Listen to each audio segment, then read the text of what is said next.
지금처럼 집에 수세식 화장실이 아니라 재래식 화장실을 사용할 때 일입니다. 그때는 가끔 화장실에 빠졌다는 얘기를 듣기도 했습니다. 화장실 이 발판이 미끄러워서 가끔 화장실에 빠졌다는 그런 이야기 듣기도 했습니다. 어느 연세 높은 할머니 집사님 한 분이 화장실에서 미끄러져서 빠지게 되었습니다.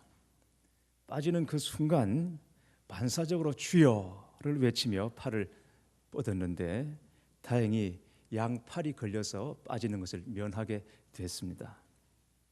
그 순간을 생각해 보십시오. 얼마나 놀랐겠습니까? 연세 높으신 할머니가 얼마나 급했으면 주여 하고 펼쳤겠어요. 그런데 팔이 걸려서 화장실에 빠지는 걸 면하게 된 거죠. 얼마나 감사한지 그 순간 손을 모아서 주여 감사합니다 기도를 했습니다.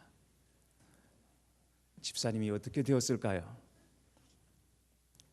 적절한 예인지는 모르겠습니다만 우리가 신앙생활 하다 보면 사랑이 식을 때도 있고 은혜가 식을 때도 있고 믿음이 식을 때도 있습니다. 그리고 구원의 감격을 잃어버릴 때도 있고 심지어 구원의 감격 정도가 아니라 구원의 자리에서 완전히 멀어지는 일을 우리가 보기도 합니다. 갈라디아서 3장 3절에 너희가 이같이 어리석으냐 성령으로 시작하였다가 이제는 육체로 마치겠느냐라는 말씀처럼 주님에게서 멀어져서 세상과 더 가까워지고 있는 우리의 모습을 가끔씩 보기도 합니다. 이유는 다 있겠죠. 그러나 그게 우리 교우 중에 한 분이라면 혹은 내 가족이나 다름 아닌 바로 나의 이야기라면 그래요, 그럴 수도 있겠지요 라고 한가롭게 반응하지는 못할 것입니다. 오늘 말씀을 묵상하는 중에 눈에 강하게 들어온 단어가 아름다운 땅이라는 말이었습니다. 아름다운 땅은 하나님께서 이스라엘 백성들에게 약속으로 주신 가나안 땅을 말합니다. 하나님은 가나안을 이스라엘에게 기업으로 주셨습니다. 그런데 오늘 말씀 보니까 그 아름다운 땅에서 멸망할 수도 있다라는 경고의 말씀을 주고 계십니다. 왜 여호수아가 이런 말을 하는 것일까요? 가나안 땅을 아름다운 땅이라고 했죠. 그런데 가나안 땅이 아름다운 땅인 동시에 하나님으로부터 멀어지게 하는 유혹의 땅이기도 하기 때문입니다. 그래서 아름다운 땅에서 멸망한다는 표현이 오늘 본문 13절, 15절, 16절에 연속해서 3번 반복하고 있는 것을 볼 수 있습니다. 말하자면 우리가 구원받은 하나님의 자녀로 살아간다고 하지만 그러나 마냥 안전한 것만은 아니라는 얘기입니다. 구원도 은혜도 은사도 흔들릴 수 있는 요인이 우리가 살다 보면 얼마나 많은지 모릅니다. 그래서 사도 바울은 빌립보서 2장 12절에 두렵고 떨림으로 너희 구원을 이루라고 말했는지도 모릅니다. 오늘 본문에서 여호수아도 똑같은 이야기를 하고 있습니다. 이 말씀은 여호수아가 나이 많아 늙게 되었을 때 이스라엘의 장로들과 수령들과 제사장들과 관리들을 불러서 앞으로 가나안 땅에서 어떻게 살아야 할 것인지, 어떻게 사는 것이 이 가나안 땅에서 잘 사는 것인지를 가르쳐주고 당부하는 내용입니다. 여호수아의 당부는 두 가지로 나누어집니다. 먼저는 가나안 땅에서 해서는 안 될 것과 그리고 가나안 땅에서 꼭 지켜야 할 것, 해서는 안 될 것, 해야 할 것 두 가지로 나누어집니다.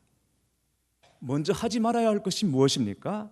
6절 말씀을 보시면 7절 말씀이죠. 너희 중에 남아있는 이 민족들 중에 들어가지 말라. 그들의 신들의 이름을 부르지 말라. 그것들을 가리켜 맹세하지 말라. 또 그것을 섬겨서 그것들에게 절하지 말라라고 했습니다. 한마디로 말해서 우상 숭배하지 말라는 것입니다. 우상 숭배가 왜 나쁘냐? 우상 숭배라는 것은 단지 어떤 형상 앞에서 손을 비비거나 굽신거리는 정도가 아니기 때문입니다. 우상 숭배는 하나님을 무시하고 하나님을 멸시하는 것이고 뿐만 아니라 하나님을 모른 척한 채 내 뜻대로 내 생각대로 살겠다고 하는 것이 우상 숭배인 것입니다. 헛된 우상인 것입니다. 십계명에서 제2계명이 너를 위하여 새긴 우상을 만들지 말라 했습니다. 너를 위하여 새긴 우상이라고 했습니다. 우상은 자기를 위해서 신들의 이름을 부르는 것이 곧 우상인 것입니다. 만약 이스라엘 백성이 다른 신의 이름을 부른다면 그것은 무슨 이유이기 때문이겠습니까? 자신들의 원함과 자신들의 뜻을 이루기 위해서 다른 신들의 이름을 부르는 것입니다. 하나님은 사람에 의해서 좌지우지 되시는 분이 아닙니다. 하나님은 하나님의 뜻이 있고 하나님의 계획이 있고 당신의 말씀이 있어서 그 뜻대로 계획대로 말씀대로 이끌어 나가시는 분이십니다. 그런데 이스라엘은 하나님의 말씀, 하나님의 뜻이 아니라 내가 원하는 것과 내가 바라는 것, 내 뜻대로 뭔가 좀 되었으면 좋겠는데 하나님은 당신의 말씀을 중심으로 움직여지지 않는 거예요.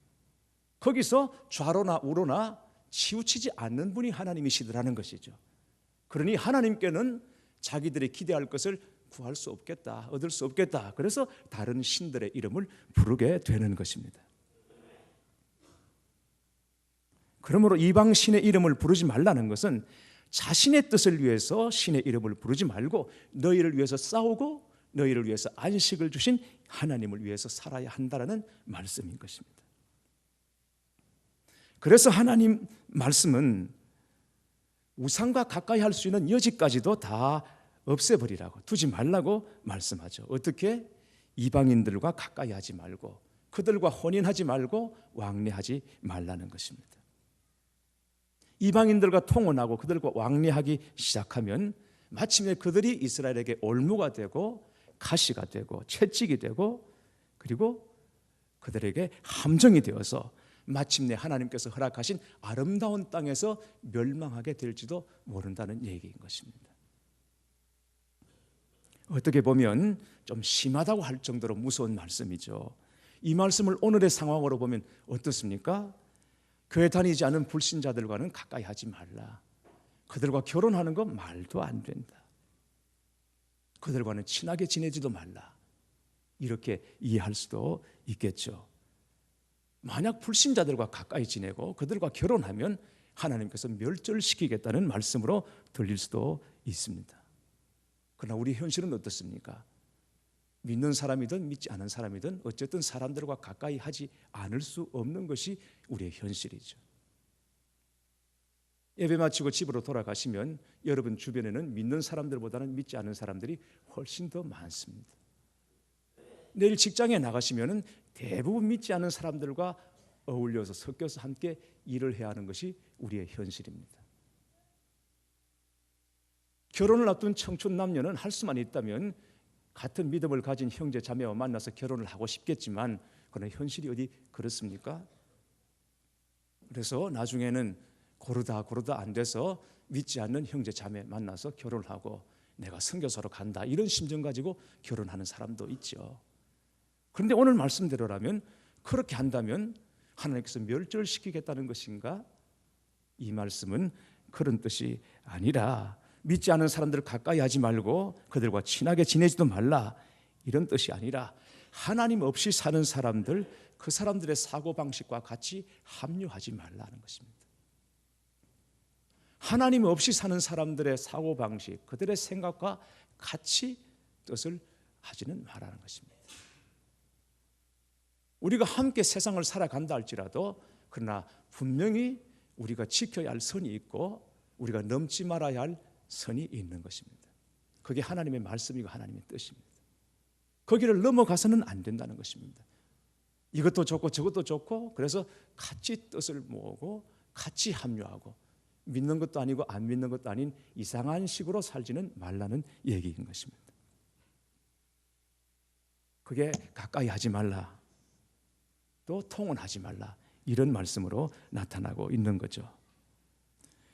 여호수아는 하나님께서 이스라엘 백성들을 애굽에서 끌어내신 일을 하나님의 선한 일이라고 말했습니다. 그런데 이스라엘이 이방 신들의 이름을 부르면서 그 앞에 절을 하고 그걸 섬기게 된다면 그것은 애굽으로 다시 돌아가는 것과 같다고 여기는 것입니다. 나오게 하신 하나님의 뜻을 내팽개치고는 다시 애굽으로 들어가는 것과 같다는 것입니다. 그러면 멸절하겠다라고 말하는 것이죠. 오늘 저와 여러분에게 행하신 하나님의 선한 일이 무엇입니까? 저와 여러분을 세상에서 끌어내시고 계시는 하나님을 여러분은 만나고 계십니까? 하나님은 오늘도 말씀을 통해서 우리를 세상에서 끌어내고 계십니다. 그리고 우리의 삶을 통해서 세상에서 벗어난 자로 살아가고 있는지를 묻고 계시고 그걸 알고 싶어 하십니다. 이스라엘은 하나님의 약속 안에 있는 자들입니다. 하나님이 이스라엘을 위해서 그들을 위해서 싸워주시고 그리고 그들에게 기업을 주셨습니다. 약속하신 대로 다 되었습니다. 하나님께서 말씀하신 대로 다 이루어 주셨습니다. 그리고 이스라엘은 그것을 고스란히 목격했습니다. 그러므로 이스라엘이 할 일은 다른 것이 아니라 약속에 신실하신 하나님 믿고 신뢰하고 나아가기만 하면 되는 것입니다. 내 뜻대로 안 된다고 조급하고 낙심할 이유가 없습니다. 하나님은 선하시고 신실하신 분이고 말씀하신 대로 이루어 가시는 분이신 것이죠. 하나님은 끝까지 이스라엘을 책임져 주시는 분이십니다. 만일 이스라엘 백성들이 하나님을 신뢰하고 하나님이 자신들을 끝까지 책임져 주신다는 믿음이 있다면, 그리고 하나님이 함께 하신다는 믿음이 있다면 생각대로 안 된다고, 뜻대로 안 된다고 낙심하고 다른 것에 기웃거릴 필요가 전혀 없는 것이죠. 예수님께서 사역 시작하시기 전에 40일 금식하시고 광야에서 사단에게 시험 받으셨습니다. 그때 사단이 첫 번째 예수님께 시험한 것이 무엇이었습니까? 40일 금식하고 줄이신 예수님께 돌멩이 가지고 떡을 만들어 먹으라 했습니다. 황당무계한 얘기가 아닙니다. 예수님은 배가 고프시고 먹을 게 필요하고, 그리고 사단은 압니다. 땅바닥에 굴러다니는 돌 하나가 예수님의 손에 들어가면 떡이 될 수도 있다는 것을 사단은 압니다. 사단은 믿습니다. 돌이 변하여 떡이 되는 것, 돌이 변하여 금이 되는 것, 무슨 차이가 있습니까? 아무런 차이가 없는 것입니다. 사단도 믿고 확신한 그것을 우리가 믿지 못한다면 이게 말이 되겠습니까? 이스라엘 백성들에게도 오늘 우리에게도 동일하게 필요한 것은 걱정보다는 하나님을 믿고 신뢰하는 것입니다. 믿음으로 나아가는 것입니다. 하나님은 능치 못하심이 없으십니다. 하나님이 우리 삶 가운데 구사하실 방법은 천만 가지입니다. 너무도 놀라운 것입니다. 다만 우리가 하나님을 믿고 기대하고 나아가지를 못하는 것, 언제나 이게 우리에게 걱정스러운 일인 것이죠. 주님께서 우리 모두 안에 믿음의 역사를 일으켜 주시기를 축원합니다.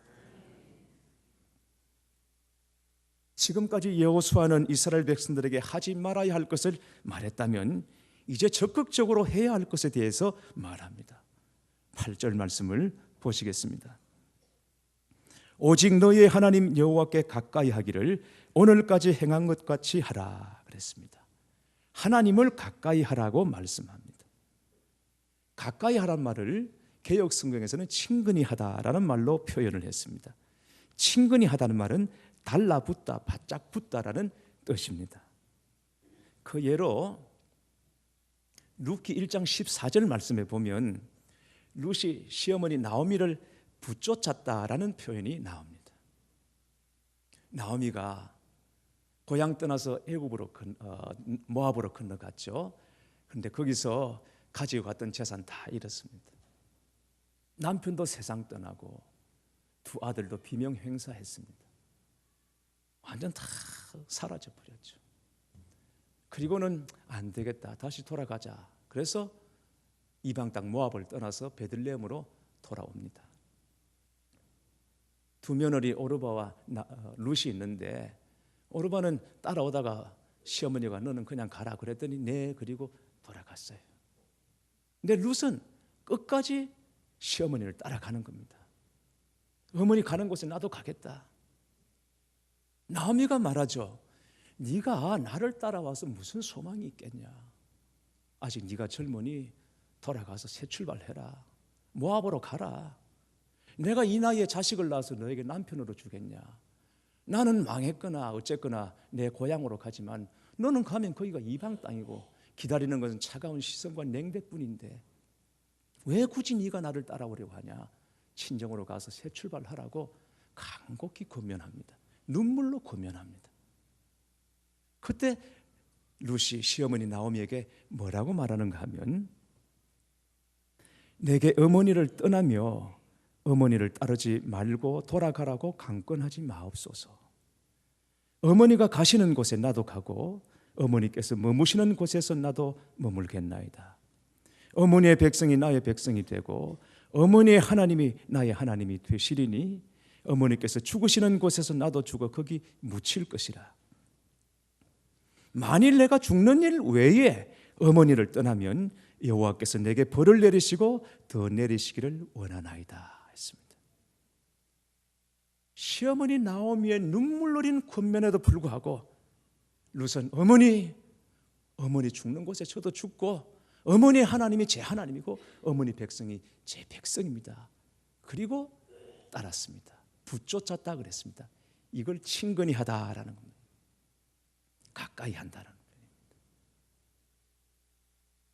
그리고 또 하나 창세기 2장 24절에 보면 이러므로 남자가 부모를 떠나 그의 아내와 합하여 둘이 한 몸을 이룰지라 그랬습니다. 결혼할 때 아내와 남편이 합하다라는 말, 이걸 친근히 하다라고 말하는 것입니다. 가까이 하는 것입니다. 그러니까 하나님을 가까이 한다는 것은 나오미가 아무리 설득을 해도 그 친절한 설득 받아들이지 않고 어머니 그러지 마십시오 하고 따라갔던 것. 그리고 남자와 여자가 만나서 부부가 되어서 하나가 되는 것. 이걸 가까이 하는 것입니다. 나오미를 따라서 끝까지 갔던 룻처럼 남자 여자가 만나서 부부가 돼서 합해진 것처럼 그렇게 하나님을 가까이 하라는 것입니다. 이게 인생 승리요 복의 비밀이라고 여호수아는 이스라엘 백성들에게 말하고 있는 것입니다. 이어서 11절 말씀을 보시면 그러므로 스스로 조심하여 너희 하나님 여호와를 사랑하라 그랬습니다. 하나님을 사랑하라고 합니다. 흔히 운동 경기에서 공격은 최선의 방어라는 말이 있죠. 우리가 허탄한 데 마음을 두지 않는 방법은 하나님을 사랑하는 것입니다. 이스라엘이 정말 조심해야 할 것은 대적들이 아니라 여호와 하나님을 진심으로 사랑하는 것입니다. 그리고 여호수아는 이스라엘 백성이 하나님을 사랑한다면 그 증거는 하나님 말씀에 대한 순종으로 나타날 것이라고 말하고 있습니다. 앞에 말씀 보니까 율법을 지켜 우로나 좌로나 치우치지 말라고 그랬습니다. 무슨 말입니까? 하나님의 말씀을 인생 중심에 세워서 그 말씀에 순종하며 살라는 것입니다. 이렇게도 저렇게도 편의대로 그 말씀을 받지 말고 삶의 중심에, 우리 삶의 중심에 하나님의 말씀을 두고 그 말씀에 순종하며 살아야 한다는 것입니다. 알렉산더 대왕의 이야기입니다. 막강한 군사력과 전략으로 많은 땅을 정복했던 알렉산더 대왕이 한 번은 아주 작은 소규모 군대를 이끌고 한 도시로 들어갔습니다. 거기서 그는 그곳의 왕을 직접 만나 항복을 종용했습니다. 그 도시의 왕은 제 아무리 알렉산더이지만 이 적은 군대로 무슨 싸움을 할 수 있겠나 생각해서 항복을 거부했습니다. 그러자 알렉산더는 자신과 그 군대의 힘이 얼마나 강한지 보여주겠나라고 장담했습니다. 그리고는 알렉산더는 군대를 일렬로 세워서 낭떠러지가 있는 곳을 향해서 앞으로 행진할 것을 명령했습니다. 알렉산더의 명령이 떨어지자 군인들이 그 명령이 떨어지기 무섭게 앞에 아무것도 없는 것처럼 낭떠러지가 있습니다. 그럼에도 불구하고 전혀 두려움이 없는 것처럼 한 사람씩 낭떠러지로 나가서 떨어져 죽는 것이었습니다.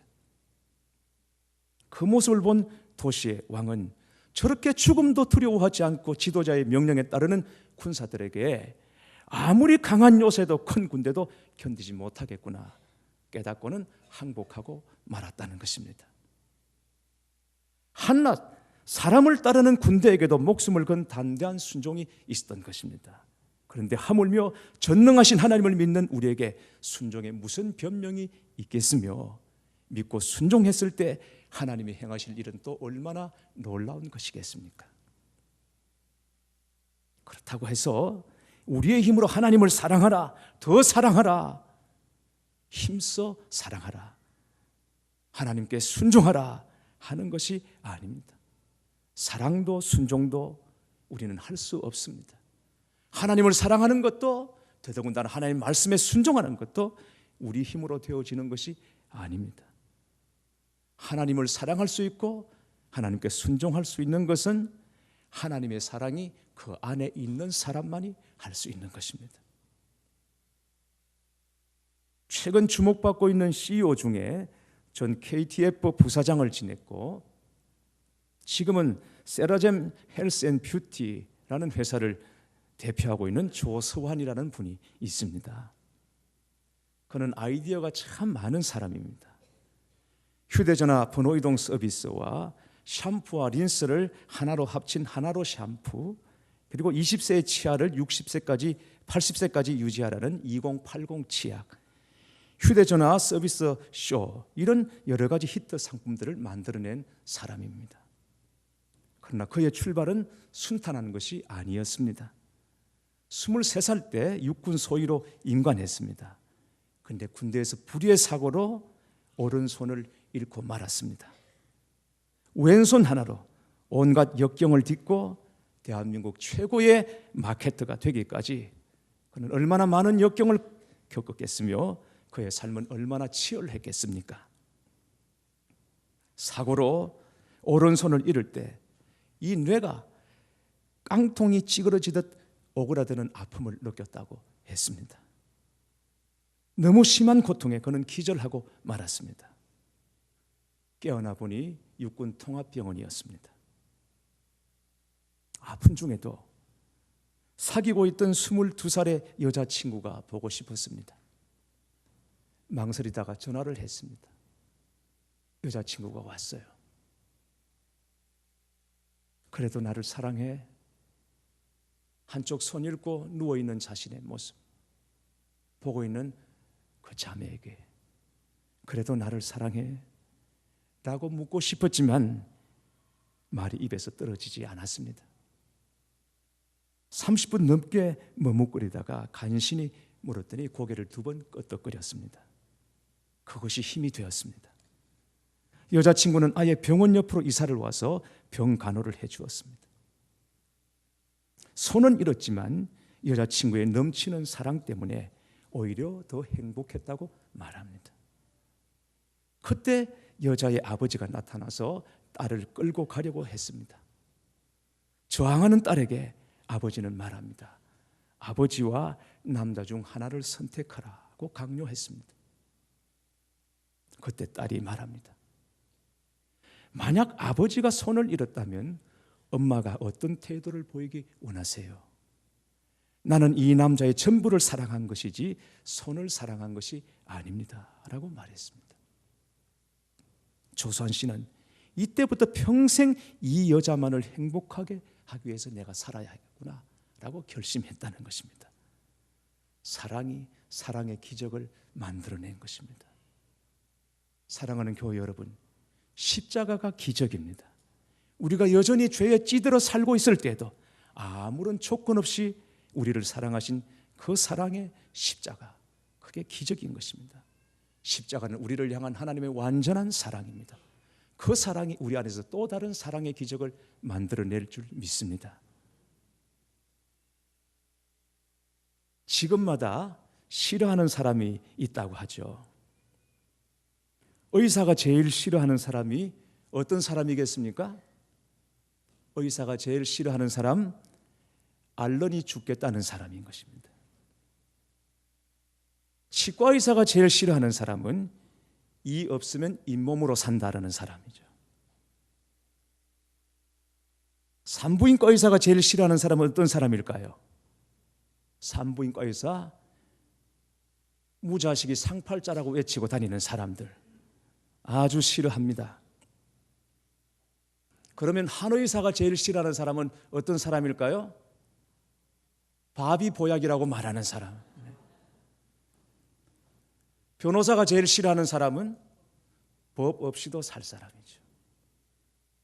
그러면 학원 강사가 제일 싫어하는 사람은 어떤 사람일까? 학원 강사가 제일 싫어하는 사람, 하나를 가르치면 열을 아는 아이들. 학원 강사들은 밤낮 없습니다. 제일 싫어합니다. 그러면 하나님께서 제일 싫어하는 사람은 어떤 사람일까요? 하나님을 알지도 못하는 죄인들을 위해서 기꺼이 아들을 십자가에 내어주신 하나님께서 싫어하는 사람이 있을지는 모르겠습니다만, 그러나 안타까워하는 사람은 있을 것입니다. 어떤 사람일까요? 하나님을 인정하지 않는 사람, 하나님께 그의 인생을 맡기지 않는 사람, 하나님의 사랑의 날개 그늘 아래서 날마다 살아가고 있으면서도 마치 사랑이 전혀 없는 사람인 것처럼 사는 사람, 이런 사람들을 성경에서는 악인이라고 말합니다. 오늘 말씀을 보면 선한 말씀뿐만 아니라 불길한 말씀도 주어지고 있는 것을 보았습니다. 그런데 그 불길한 말씀도 이스라엘에게 실현될 것이라고 말합니다. 그건 역시 하나님의 말씀이고 그 불길한 말씀도 역시 복음이기 때문입니다. 놀라운 승리들로 가득 찬 이 여호수아 마지막 점에 이렇게 멸망의 말씀이 주어진다는 것은 우리에게 불편한 일이죠. 부담스럽습니다. 그러나 여러분, 불길한 말씀을 주시는 것은 반드시 그렇게 되리라는 단정이 아니라 그렇게 되지 않기를 바라는 하늘 아버지의 간절한 사랑의 표현인 줄 알아야 합니다.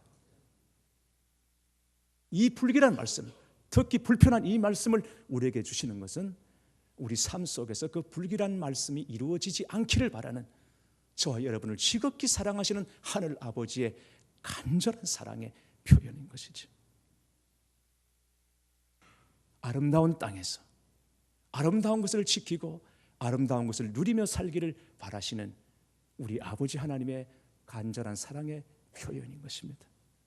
사랑하는 교회 여러분, 하나님을 사랑하고 순종하는 열정이 십자가를 통해서 부으신 주의 사랑에 더 놀랍게 눈이 열리는 것으로 말미암아 저와 여러분 안에 뜨겁게 일어나게 되기를 주님의 이름으로 축원합니다.